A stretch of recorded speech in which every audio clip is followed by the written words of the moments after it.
Assalamualaikum warahmatullahi wabarakatuh. Hai teman-teman semua, terima kasih sudah berkunjung kemari di channel ini. Di tutorial channel bersama saya Abdul Aziz. Saya mau membicarakan ke teman-teman ini tips bocoran tentang baterai anti drop. Nah, baterai anti drop ini sangat penting teman-teman, karena saya melihat banyak teman-teman yang lalai dalam urusan mengecas ya. Oke, simak terus video ini.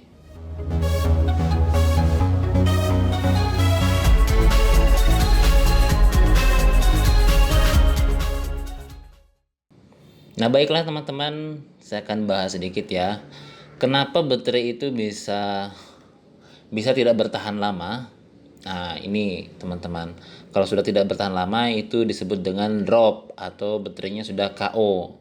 Nah, itu disebabkan karena teman-teman itu menggunakan laptop selama selama mungkin dan teman-teman menggunakannya sambil mengecas. Nah, saat mengecas itu power atau daya yang tersimpan itu kemudian sambil digunakan, kemudian begitu sampai 100% berarti dia ini sudah over, melewati kapasitas. Nah, apabila sudah melewati kapasitas tapi tetap dicas ditambah sambil digunakan, maka itu sangat rentan baterainya akan drop teman-teman. Nah, ciri-cirinya kalau sudah mau drop itu biasanya kalau teman-teman ngecasnya 1 jam baru penuh. Nah, ini tanda-tanda mau ngedrop itu tidak sampai 1 jam sudah penuh. Dan lama kelamaan semakin lama semakin cepat penuh, tetapi saat digunakan cepat habis juga, tidak sesuai dengan persentase turunnya itu. Nah, itu berarti tanda-tanda baterai teman-teman itu menuju drop. Maka bagaimana untuk mengatasinya? Catatan yang paling utama saya tulis di sini karena ini kasus yang paling banyak. Teman-teman itu jangan ngecasnya sampai 100% ya. Walaupun teman-teman menggunakan laptop sambil ngecas, sebenarnya tidak disarankan. Tetapi misalnya karena pekerjaan teman-teman itu termasuk kerjaan yang panjang begitu di depan laptop, maka walaupun sambil ngecas jangan biarkan sampai 100%.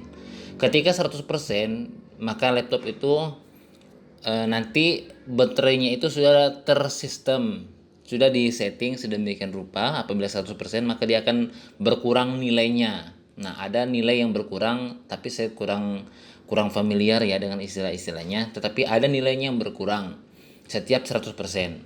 Nah, maka teman-teman jangan ngecasnya sampai 100%. Lalu saran yang bagus, berapa lama sih untuk bisa ngecas? Kemudian setelah itu dicabut. Ya, sebaiknya teman-teman itu kalau mau menggunakan laptop, apabila kalau misalnya teman-teman bisa disiplin ya. Kalau misalnya teman-teman menggunakan laptop nanti ada peringatan di sini, misalnya baterainya sudah mau berkurang, minta untuk dicas, maka teman-teman baru ngecas. Kalaupun ini misalnya 70%, 71%, saya mau menggunakan, khawatir nanti misalnya kelupaan, jadi saya cas aja, enggak apa-apa. Tapi nanti diupayakan hanya 80-90% saja, jangan sampai 100%. Nah, buat teman-teman yang bisa disiplin, kalau baterainya sudah berkurang sampai 15%, 10%, atau kemudian ada peringatan dari sistem supaya dicas lagi atau supaya segera dicas karena baterai ini sudah low, nah itu saatnya teman-teman itu bisa ngecas ya. Nah, itu insya Allah baterainya akan awet. Dan tentunya kalau baterai kita awet itu menggunakan laptop juga menjadi nyaman. Nah, jadi di sini untuk ngecasnya, ngecas 80-90% aja. Nah, itu supaya awet teman-teman ya. Kemudian yang biasanya membuat di antara kita ini lalai dalam mengecas kadang-kadang karena kecanduan game ya. Karena saking asiknya ngegame sampai-sampai baterai itu 100% pun masih dicas.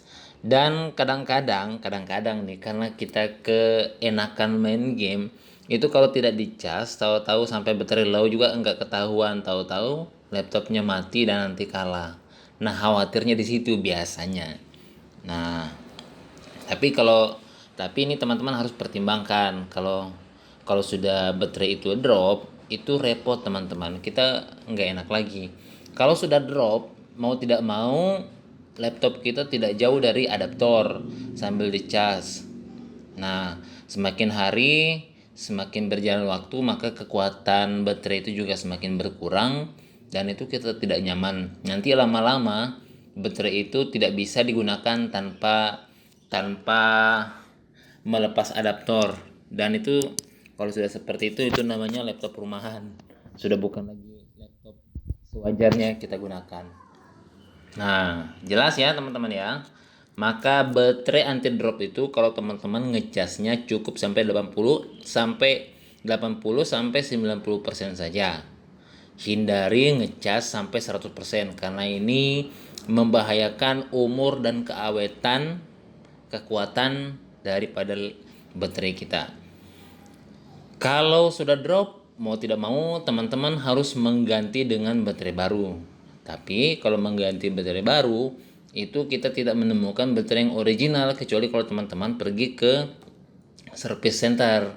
Nah, kalau teman-teman beli di toko-toko yang ada, itu baterai yang jenis OM atau yang KW. Nah, nanti KW-nya itu sekian persen. Apakah KW-nya itu mendekati original? Ada juga KW yang tingkatnya 80%, 70%, sampai 50%. Kalau teman-teman ketemu dengan baterai yang KW-nya 50%, wassalam itu teman-teman. Nanti begitu lalai, beberapa kali kita lalai, itu nanti baterainya sudah turun daya.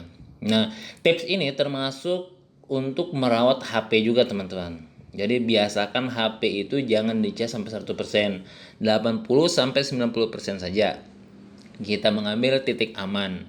HP, kalau di HP ketika daya itu sudah berlebihan, maka nanti pilihannya dua.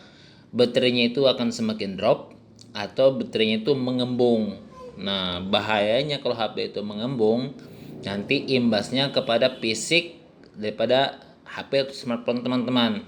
Bayangkan begitu dia ngembung, kalau kebetulan itu smartphone Android misalnya, nanti lem daripada touchscreen-nya lepas, copot karena mengembung kan baterainya.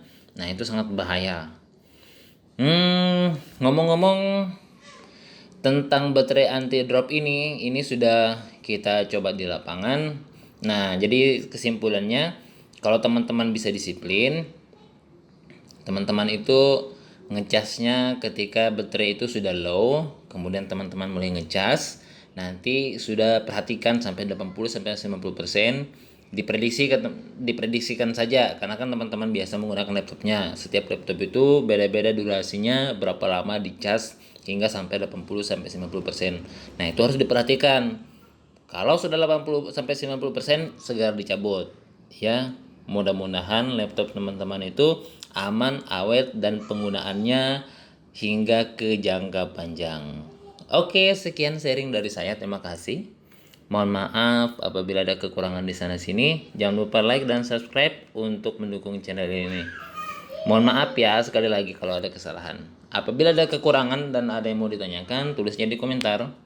Wassalamualaikum warahmatullahi wabarakatuh.